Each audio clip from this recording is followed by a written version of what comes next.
बिस्मिल्लाहिर्रहमानिर्रहीम। अस्सलातु वस्सलामु अलैका या सय्यदी या रसूलल्लाह व अला आलिका व अस्हाबिका या सय्यदी या हबीबल्लाह। अस्सलामु अलैकुम व रहमतुल्लाहि व बरकातुहू। हक बाहू ऑफिशियल के नाजरीन को आपका मेज़बान हज़रत सुल्तान बाहू रहमतुल्लाह अलैह के मारूफ पंजाबी कलाम अबियात बाहू के हिस्सा ते में 34वें बैत में खुश आमदीद कहता है। तो आइए चलते हैं, सुनते हैं हज़रत सुल्तान बाहू रहमतुल्लाह अलैह क्या फरमाते हैं। तस्बीह दा तू कसबी होयों मारे दम वलियां हूँ, मन दा मन का हिक न फेरें, कांज करें पंज विहां हूँ। देण वेले गल गोटू आवी, लैन वेले झट शीहां हूँ। पत्थरां दे चित उत्ते बाहू, ज़ाया वसना मियाँ हो।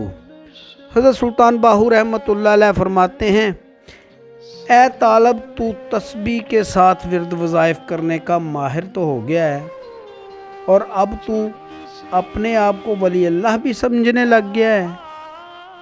दूसरे मिसरा में आप रहमतुल्लाह अलैह फरमाते हैं, तूने तो अपने गले में 100 दानों की तस्बीह भी डाली हुई है, लेकिन तू दिल की तस्बीह का एक दाना भी नहीं फेरता।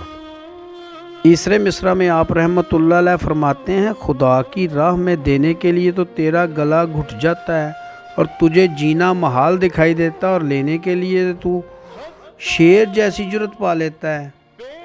चौथे मिसरा में आप रहमतुल्लाह अलैह फरमाते हैं, ए बाहू, जिन बदनसीबों के दिल पत्थर की तरह हों तो उन पर बाराने रहमत इलाही का नज़ूल रायगा है। हज़रत सुल्तान बाहू रहमतुल्लाह अलैह दीवाने बाहू में फरमाते हैं, तू फ़क्र का लिबास तो पहनता है और मार्फत की शराब नोश नहीं करता। तू मकरो फ़रेब में मगन होकर ज़िंदगी को महज किस्सा कहानी और अफसाना क्यों बना रहा है। पीराने पीर शेख अब्दुल कादर जीलानी रहमतुल्लाह अलैह फरमाते हैं, अफसोस सद अफसोस, तुम नफ्से अमारा की ख्वाहिश और वसवसा शैतानी में घिरे हुए हो और शैतान तुम पर अपनी मोहब्बत का रोगन मल रहा है। तुम अपनी इबादत ज़हरी, रोज़ा, नमाज, ज़कात, हज और ज़हरी गुनाह से बाज रहने पर गुरूर करते हो, और बातन तुम्हारा बातनी इबादत से बिल्कुल खाली है। घर में तो अंधेरा है, यानी दिल में तेरे अंधेरा है, और बाहर से बड़ी रोशनी कर रखी है, ख़ुद को बड़ा चमका रखा है।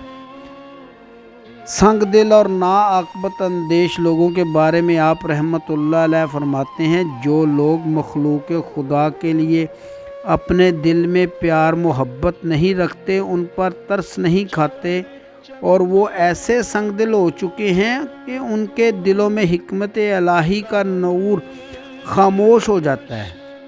दरअसल ऐसे लोगों का ज़ुहद व इबादत और ज़हरी फ़िक्र रियाकारी और मुनाफ़क़त है, जिससे इस्लाम का दूर दूर का वास्ता नहीं। ऐसी ज़ुबानी पाकबाजी दोनों जहानों में रुसवाई का बायस है, और मुआशरा भी ऐसे अफराद से नुकसान उठाता है। हदीस मुबारका में है कि कलमा तैयब ज़बानी कहने वाले तो बहुत हैं, लेकिन वो लोग बहुत कम हैं जिनमें खलूस हो। हज़रत सुल्तान बाहू रहमतुल्लाह अलैह इस बैत में ज़ाहदों पर खूब तनकीद फरमा रहे हैं। आप रहमतुल्लाह अलैह फरमाते हैं, ये लोग दुनिया की हवस में गिरफ़्तार हैं, जहाँ इन्हें दुनिया का मालो ज़ोर मुयस्सर आता है, वहाँ नहायत फुर्ती के साथ ऐसे हासिल करते हैं, मगर जहाँ खुदा की राह में देने का मौका आता है तो ऐसे लगता है जैसे उनके लिए मौत का वक़्त आ गया है। चौथे मिसरा में आप रहमतुल्लाह अलैह फरमाते हैं, जिन लोगों के दिल ऐसी रियाकारियों, मुनाफ़क़तों और हवस दुनिया में पत्थर हो चुके हैं, वहाँ रहमत इलाही का नज़ूल कैसे मुमकिन है। उम्मीद है आपको आज की वीडियो पसंद आई होगी। आइंदा मिलेंगे इंशाअल्लाह इसी मौजू के 35वें बैत के साथ।